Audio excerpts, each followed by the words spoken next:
প্রত্যেক মেয়েরই একটা স্বপ্ন থাকে নিজের একটা সংসার হবে, নিজের সংসার, যে সংসারে সে নিজে সবকিছু করবে। বৃষ্টির দিনে খিচুড়ি খেতে ইচ্ছে করলে নিজেই বানিয়ে খেয়ে নিতে পারবে, এমন একটা সংসার প্রত্যেক মেয়ে চায়। তো হ্যালো এভরিওয়ান, আসসালামু আলাইকুম, welcome to my new mini blog. আমি নাসরিন ওয়েলকাম জানাচ্ছি আমার নতুন আরেকটা ভিডিওতে। তো যাদের আমার ভিডিওটা ভালো লাগবে অবশ্যই লাইক কমেন্ট করবেন এবং একটা ফলো করে দিবেন। প্রত্যেকদিন আমি ডেইলি ব্লগ আপলোড করি, আমার ডেইলি ব্লগগুলো আপনারা যদি দেখতে চান অবশ্যই ফলো করে রাখবেন। আমি প্রত্যেকদিন আমার সংসারে কি কি করি, কি কি রান্না করি, কি ধোয়া মোছা করি, সবকিছুই আমি কিন্তু এখানে শেয়ার করে থাকি। মোট কথা আমার প্রত্যেক দিনের ডেইলি ব্লগগুলোতে আপনারা আমার প্রত্যেক দিনের কাজকর্মগুলো দেখতে পাবেন। আজকেও আমি তরকারি রান্না করার জন্য এখানে ঝিঙাগুলো আমি ছুলে নিয়ে ভালো মতো ধুয়ে নিয়েছি। এরপরে আমার কিছু ধোয়া মোছার কাজ ছিল, সেগুলো করে ফেলেছি। তারপরে এই তরকারিগুলো আমি রান্না করার জন্য এখানে মরিচ, পেঁয়াজ সবকিছু কেটে নিচ্ছি। আমি এগুলো ভাজির মতো রান্না করব, কাঁচা মরিচ ডিম দিয়ে ভাজির মতো করব। এটা আমার কাছে খুব বেশি মজা লাগে। তো এখানে আমি মশলা সবকিছু নিয়ে নিচ্ছি।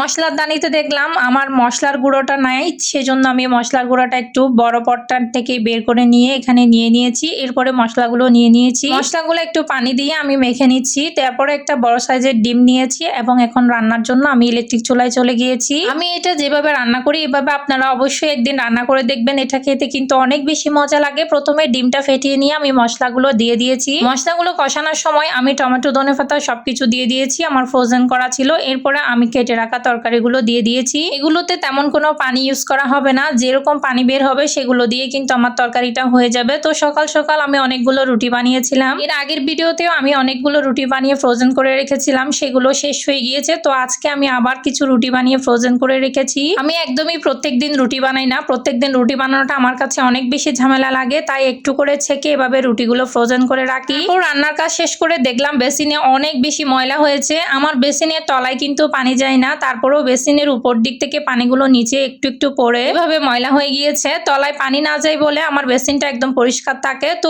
এখানে বেসিনের ইয়াটা এমন জানি একটু ঢিলা হয়ে গিয়েছে, তাই পানিটা একটু একটু করে এদিকে চলে আসে, যার জন্য এখানে বেসিনটা ময়লা হয়ে গিয়েছে। কাজকর্ম শেষ করে রান্না বান্না করে আমি এই বেসিনটা একদম পরিষ্কার করে নিয়েছি। তারপর একটা পাতিল আমার অনেক বেশি কালো হয়ে গিয়েছিল তলায় দিয়ে, পাতিলটা আমি খুব সুন্দর মতো মেজে ঘষে নিয়েছি। ছাই এবং বিম সাবান দিয়ে, আমি সবসময় বিম সাবান দিয়ে ডেস্ক এভাবে মেজে রাখি। কাজ করতে করতে এটা হচ্ছে আমার সন্ধ্যার ক্লিপ। সন্ধ্যায় আমার হাজব্যান্ড অফিস থেকে আসার সময় অনেকগুলো আম এনেছিল, আমি আনতে বলেছিলাম। আমার বাসায় আম ফুরানোর আগেই কিন্তু আমি আম এনে রাখি। আমের সিজনে আমার বাসায় অবশ্যই আম থাকবে, আম খেতে আমি অনেক বেশি পছন্দ করি। আমগুলো আমি পলিথিন থেকে বের করে নিয়ে সবগুলো আম একসাথে ধুয়ে নিয়েছি। তারপর কিছু আম কাটার জন্য নিয়েছি। আমার হাজব্যান্ড যেহেতু অফিস থেকে এসেছে ওনাকে কিছু কেটে দিব। প্রথমেই আমি চা নাস্তা দিয়ে দিয়েছি, এর একটু পরেই আমি একটা আম কেটে দিচ্ছি। উনি বলতেছে আম এনেছে, ওখান থেকে একটা কেটে দেওয়ার জন্য। তো আমগুলো আমি একটা সুন্দর সাইজ করে কেটে দেওয়ার চেষ্টা করতেছি। এটা হচ্ছে আমের ভাইরাল কাটিং, এটা এখন সবাই করছে, তো আমি একটু করার চেষ্টা করেছি। মাশাআল্লাহ দেখতেছে অনেক সুন্দর হয়েছে কাটিংটা। এটা পেয়ে তো আমার হাজবেন্ড এবং মেয়ে অনেক বেশি খুশি, বলতেছে কোত্থেকে শিখেছো। আমি বললাম এটা শিকার কি আছে, এটা তো সবাই করে। কথা বলতে বলতে আজকে ভিডিও শেষ পর্যায়ে চলে এসেছি। ওদেরকে আমগুলো দিয়ে নিয়েছি, আমি আমগুলো খুব মজা করে ওরা খেয়ে নিয়েছে। আজকের মতো বিদায় নেওয়ার সময় চলে এসেছে। আমার ভিডিওটা যারা এতক্ষণ দেখেছেন ভালো লাগলে অবশ্যই একটা লাইক কমেন্ট শেয়ার এবং ফলো করে দিবেন। আসসালামু আলাইকুম।